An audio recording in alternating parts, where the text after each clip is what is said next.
بسم اللہ الرحمن الرحیم۔ عزیز طلباء و طالبات، السلام علیکم۔ محنت کی برکات، مولانا الطاف حسین حالی۔ مولانا الطاف حسین حالی کی نظم محنت کی برکات جماعت نحم کے موجودہ اردو نصاب میں شامل ہے۔ حالی اور آزاد کی کوششوں سے اردو میں جدید نظم نگاری کو فروغ ہوا۔ حالی نے اپنے دور کے سیاسی، سماجی اور معاشرتی حالات کو تاریخی پس منظر کے حوالے سے دیکھنے اور موازنہ کرنے کا رجحان اجاگر کیا۔ یعنی اس وقت کے جو بر صغیر کے حالات تھے مسلمانوں کے، ان کو انہوں نے اس حوالے سے دیکھا کہ مسلمان کے کیا تھے، مسلمانوں کی تاریخ کیا تھی اور اب وہ کیا ہو گئے ہیں، اور اسے دیکھنا چاہیے کہ وہ کون سی خامیاں تھیں جن کی وجہ سے مسلمانوں کا زوال ہوا، اور پھر یہ دن دیکھنے کو ملا جو بر صغیر میں کہ وہ غلام ہیں، اور اب انہیں کیا کرنا چاہیے۔ تو انہوں نے موازنہ کرنے کا رجحان اجاگر کیا۔ اس سلسلے میں ان کی مشہور طویل نظم مد و جزر اسلام نے بے مثال شہرت و مقبولیت حاصل کی۔ یہ دراصل مسلمانوں کا عروج و زوال ہے، مسلمانوں کے عروج و زوال کی تاریخ ہے، اس کی داستان ہے۔ مد و جزر کا مطلب ہوتا ہے سمندر کی لہروں کا اتار چڑھاؤ، ٹھیک ہے، اور مد کا مطلب ہے اوپر آنا اور جزر کا مطلب ہے نیچے جانا، یعنی زوال۔ شامل نصاب اشعار اسی سے ماخوذ ہیں، اسی نظم سے۔ اس نظم کا مقصد بر صغیر کے مسلمانوں کی اخلاقی و معاشرتی اصلاح اور ان کے دلوں سے مایوسی، بے دلی اور احساس کمتری کو دور کر کے خود اعتمادی کو بحال کرنا تھا۔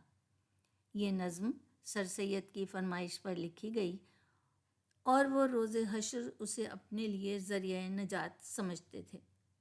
مشہور واقعہ ہے، یہ بات مشہور ہے کہ سر سید کہتے تھے، اتنے خوش تھے وہ اس مسدس کے لکھے جانے پر، کیونکہ انہوں نے ان کی فرمائش پر حالی نے لکھی تھی۔ اور آپ کو پتہ ہے کہ سر سید کی تحریک جو تھی وہ ایک اصلاحی تحریک تھی، اور تعلیمی اور ادبی اور شاعری اور ہر لحاظ سے اسے ایک اصلاحی تحریک، اخلاقی، معاشرتی ہر لحاظ سے، اور اسی لیے ان کے ارد گرد ایسے لوگ اکٹھے ہو گئے تھے جو اس پر یقین رکھتے تھے اور ان کے ساتھ کام کرنے کو تیار تھے، اور انہوں نے حالی کی شاعری سے کام لیا اور پھر ان کو یہ نظم لکھنے پر آمادہ کیا۔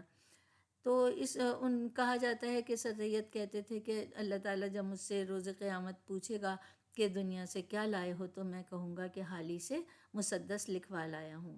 تو اس سے آپ اس کی اہمیت کا اندازہ کر سکتے ہیں۔ اس نظم کا ہر بند 6 مصرعوں پر مشتمل ہے، اسی لیے اسے مسدس کہا جاتا ہے۔ نظم کی اس ہیئت کو شعراء طویل موضوعات کے بیان کے لیے استعمال کرتے ہیں۔ اقبال کی مشہور منظومات شکوہ اور جواب شکوہ بھی اسی ہیئت میں لکھی گئیں۔ یعنی جب شاعر کو کوئی لمبی بات کرنی ہو، کوئی داستان بیان کرنی ہو، کوئی موضوع ایسا ہو جس میں بہت زیادہ وضاحت کی ضرورت ہو، تفصیل کی ضرورت ہو، تو یہ ہیئت جو ہے، یہ فارمیٹ جو ہے وہ استعمال کرتے ہیں۔ اس میں 6 مصرعوں کا ایک بند ہوتا ہے، بند جوڑتے جاتے ہیں اور نظم طویل ہوتی چلی جاتی ہے، ٹھیک ہے۔ یہ نظم بھی اسی لیے مسدس کے نام سے مشہور ہوئی، بجائے اپنے نام کے اس کو ہم مسدس حالی کے نام سے زیادہ جانتے ہیں۔ اس نظم کا پرسوز لب و لہجہ اور الفاظ کا انتخاب حالی کی دردمندی اور خلوص کا آئینہ دار ہے۔ حالی نے اس میں نہ صرف ملت کے روگ کی نشاندہی کی بلکہ علاج بھی تجویز کیا، یعنی اب انہیں کیا کرنا چاہیے مسلمانوں کو کہ وہ دنیا میں پھر سے کامیاب ہوں اور سرخرو ہوں۔ پہلا بند ہے: مشقت کی ذلت جنہوں نے اٹھائی، جہاں میں ملی ان کو آخر بڑائی، کسی نے بغیر اس کے ہرگز نہ پائی، فضیلت نہ عزت نہ فرما روائی، نہال اس گلستہ میں جتنے بڑھے ہیں، ہمیشہ وہ نیچے سے اوپر چڑھے ہیں۔ مشقت کا مطلب ہے محنت یا تکلیف۔ ذلت کا مطلب ہے کہ توہین، اس میں شرمندگی، ٹھیک ہے۔ لوگ سمجھتے ہیں کہ محنت مشقت کرنے میں، اس وقت کے لوگوں کا خیال تھا یا عام لوگوں کا یہ ہوتا ہے کہ محنت کرنے میں کوئی ہماری توہین ہو جائے گی، تو اس لیے انہوں نے یہاں ذلت کا لفظ استعمال کیا ہے۔ فضیلت مانے بڑائی یا فوقیت، بلند رتبہ حاصل کرنا۔ فرما روائی حکمرانی، نہال پودے۔ اس شعر میں شاعر حالی نے صنعت تضاد کا استعمال کیا ہے۔ دنیا میں وہی لوگ کامیاب ہوتے ہیں، دیکھیں عزت اور ذلت ایک دوسرے کے متضاد ہیں۔ دنیا میں وہی لوگ کامیاب ہوتے ہیں جو محنت کو اپنا شعار بناتے ہیں۔ اس کے برعکس وہ لوگ جو محنت مشقت کو ذلت کا سبب سمجھتے ہیں اور اس میں اپنی توہین خیال کرتے ہیں، دنیا میں عزت اور مرتبہ حاصل نہیں کر سکتے۔ دنیا کی تاریخ اور نامور اشخاص کی زندگی کے مطالعے سے ہمیں معلوم ہوتا ہے کہ محنت اور جانفشانی کے باعث انہیں دوسروں پر فوقیت اور ملکوں پر حکمرانی عطا ہوئی۔ ہمارے مذہب میں بھی محنت کی ترغیب دی گئی ہے اور محنت کر کے کمانے والے کو اللہ کا دوست کہا گیا ہے۔ القاسب حبیب اللہ حالی پودوں اور باغ کی مثال دیتے ہیں۔ گلستہ کا مطلب ہے باغ، کہ جس طرح باغ میں چھوٹے چھوٹے پودے آنے واحد میں تناور درخت نہیں بن جاتے، بلکہ رفتہ رفتہ بڑھتے اور نشو و نما پاتے ہیں، یہی حال دنیا کے باغ کا ہے۔ ترقی کا راستہ آسان نہیں، مسلسل سعی و جد و جہد انسان کو ترقی کی بلندیوں تک لے جاتی ہے۔ اس سے بڑے بڑے ناممکن کام ممکن ہو جاتے ہیں۔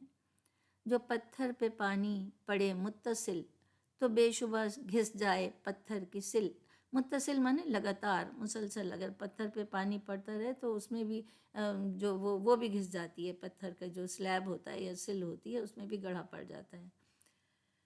دوسرا بند ہے، نہ بو نصر تھا نو میں سب سے بالا، نہ تھا بو علی کچھ جہاں سے نرالا، طبیعت کو بچپن سے محنت میں ڈالا، ہوئے اس لیے صاحب قدرے والا، اگر فکر کسب ہنر تم کو بھی ہو، تم ہی پھر ابو نصر اور بو علی ہو۔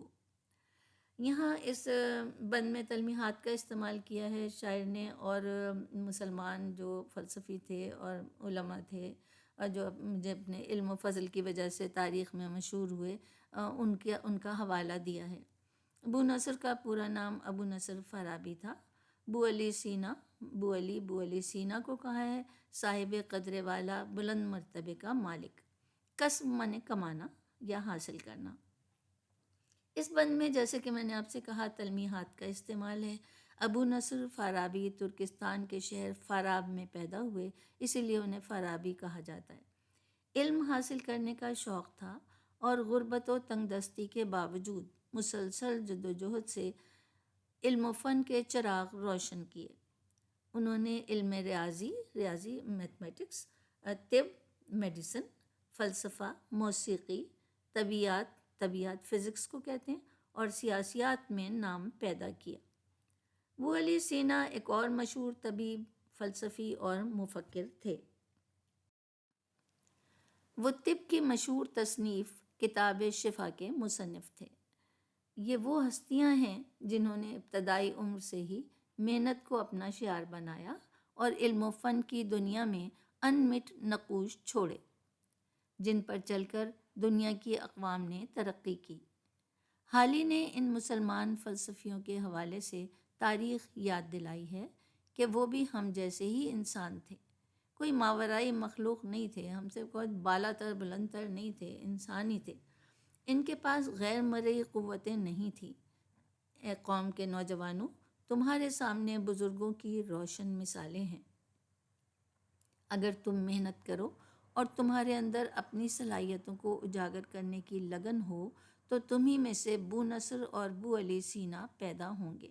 ہر انسان کو اللہ نے کوئی نہ کوئی صلاحیت دی ہے، ضرورت اس بات کی ہے کہ وہ ان صلاحیتوں کو پہچانے اور ان کو کام میں لائے، اپنے لیے اور خلق خدا کی بھلائی کے لیے، اور ایسے نقوش چھوڑ جائے دنیا میں جن سے دوسرے فائدہ اٹھائیں۔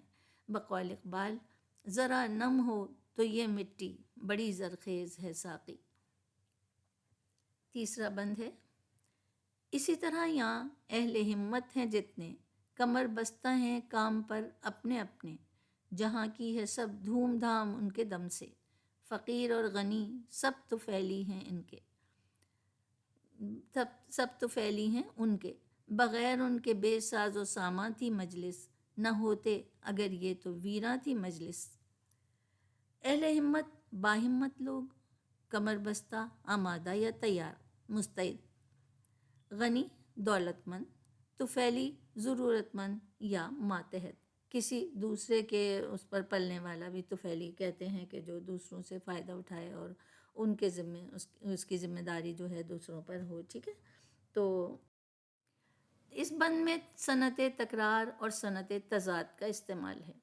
صنعت تکرار ہوتی ہے کہ ایک لفظ کا بار بار استعمال یا دو بار استعمال، تو ہم دیکھتے ہیں کہ یہاں بھی ہے. اور صنعت تضاد یعنی اپوزٹ یعنی متضاد الفاظ کا استعمال. حالی بار بار مختلف مثالوں اور حوالوں سے محنت و مشقت کی اہمیت ذہن نشین کرواتے ہیں کہ دنیا میں جتنے بھی بلند حوصلہ اور اولو العزم یعنی بلند ارادے والے لوگ ہیں، وہ اپنے ارادے کی قوت اور اپنے کام کی لگن سے دنیا میں انقلاب برپا کر دیتے ہیں. جب ہم ان کی زندگی کا جائزہ لیتے ہیں تو معلوم ہوتا ہے کہ وہ اپنے مقصد پر ثابت قدم رہے. ناکامیاں اور مشکلات ان کا راستہ نہ روک سکیں. انہوں نے پہم کوشش کو اپنا شعار بنایا اور زندگی کے ہر شعبے میں انسانی بھلائی کے کاموں میں جدوجہد کرتے رہے. دنیا کی ساری رونق، خوشحالی اور ترقی انہی کی مرہون منت ہے. اگر ایسے لوگ نہ ہوتے تو دنیا کی محفل بے رونق ہوتی اور انسان ترقی کے دور عروج میں داخل نہ ہوتا. آرام و آسائش کے یہ سامان جن سے امیر غریب سب فائدہ اٹھاتے ہیں، یہ انہی کی محنت کا ثمر ہے کہ ہم خود کو مہذب اور ترقی یافتہ کہتے ہیں. اب جو سائنسی ایجادات ہیں یا لوگوں کے جو علوم ہیں جو وہ چھوڑ گئے ہیں، جو دوائیں ہیں، جو طب کی دنیا میں میڈیکل سائنس میں جو وہ تحقیق انہوں نے کی اور اس پر آگے چل کر لوگوں نے اس کو اپنی بنیاد بنایا اور ترقی کی اور دوائیں اور مختلف علاج ایجاد کیے، ان سے امیر غریب سبھی فائدہ اٹھا رہے ہیں نا. تو وہ کہتے ہیں کہ فقیر اور غنی سب طفیلی ہیں ان کے. نامی کوئی بغیر مشقت نہیں ہوا، 100 بار جب عقیق کٹا تب نگی ہوا. نامی یعنی نامور، مشہور. اور عقیق جو ہے وہ ایک قیمتی پتھر ہوتا ہے سرخ رنگ کا، اور اس کو جتنا تراشا جاتا ہے اتنا ہی وہ قیمت پاتا ہے، اتنی ہی اس کی قیمت بڑھتی ہے. اور قیمتی پتھر، ہیرے جواہرات جو بھی نکلتے ہیں کان سے، وہ اسی طرح سے استعمال نہیں کیے جاتے بلکہ ان کو بہت زیادہ تراشا جاتا ہے. جیسے ہیرے کو بھی جتنا تراشا جائے گا اتنا ہی ان کی چمک دمک اور قدر و قیمت بڑھتی ہے. تو انہوں نے عقیق کی مثال دی ہے. یہ جو ایک مشہور پتھر ہے عقیق یمنی، یمن کا عقیق جو ہے وہ بہت ہی قیمتی سمجھا جاتا ہے. ایک جگہ کا نام ہے، مختلف جگہوں کے جو پتھر ہوتے ہیں وہاں سے جو نکلتے ہیں وہ قیمتی جگہ کے حوالے سے بھی پہچانے جاتے ہیں. ٹھیک ہے. چوتھا بند ہے، بشر کو ہے لازم کہ ہمت نہ ہارے، جہاں تک ہو کام اپنے سنوارے. خدا کے سوا چھوڑ دے سب سہارے، کہ ہیں عارضی زور کمزور سارے. اڑے وقت تم دائیں بائیں نہ جھانکو، سدا اپنی گاڑی کو گر آپ ہانکو. اڑے وقت جو ہے مشکل وقت میں. سدا ہمیشہ، سین سے صدا کا مطلب ہوتا ہے ہمیشہ، اور صاد سے صدا آپ نے دیکھا ہوگا اس کا مطلب ہے آواز. ٹھیک ہے، پکارنا، پکار. عارضی وقتی. اکثر بچے یہ اس طرح کی املا میں غلطی کرتے ہیں، اس لیے میں نے آپ کو وضاحت کر دی. ہانکنا، آگے بڑھانا. اپنی گاڑی کو ہانکو یعنی اپنی گاڑی کو آگے بڑھاؤ. اس بند میں حالی نے محاورات کا استعمال کیا ہے اور نصیحت کی ہے کہ انسان کو مشکل حالات میں مستقل مزاجی اور ثابت قدمی کا مظاہرہ کرنا چاہیے. دیکھیں، ہمت نہ ہارنا، کام سنوارنا، اور اس کے بعد جو ہے آڑے وقت میں اور دائیں بائیں جھانکنا، یہ سب جو ہیں محاورات ہیں. ٹھیک ہے، ان کو حالی نے بڑی اچھی طرح بڑی خوبی سے استعمال کیا ہے. تو کیا کرنا چاہیے انسان کو کہ مشکل حالات میں مستقل مزاجی اور ثابت قدمی کا مظاہرہ کرنا چاہیے. رکاوٹوں اور سختیوں کو اپنے عزم اور حوصلے کے لیے آزمائش سمجھنا چاہیے. ٹھیک ہے. مایوسی کفر ہے. باہمت انسان وہی ہے جو نا امید نہ ہو، خود اعتمادی سے حالات کا مقابلہ کرے اور خدا پر بھروسہ کرتے ہوئے اپنے بگڑے کاموں کو درست کرنے کی کوشش کرے۔ خدا انہی کی مدد کرتا ہے جو اپنی مدد آپ کرتے ہیں۔ وہ سب سے بڑا مددگار ہے۔ دنیاوی سہارے وقتی اور کمزور ہیں، وہ خود اس کے محتاج ہیں۔ اگر ہم لوگوں پر بھروسہ کریں گے تو سب اللہ کے ہی محتاج ہیں، فنا ہونے والے ہیں، ختم ہو جانے والے ہیں، ان پر بھروسہ نہیں کیا جا سکتا۔ باقی رہنے والی صرف اللہ کی ذات ہے۔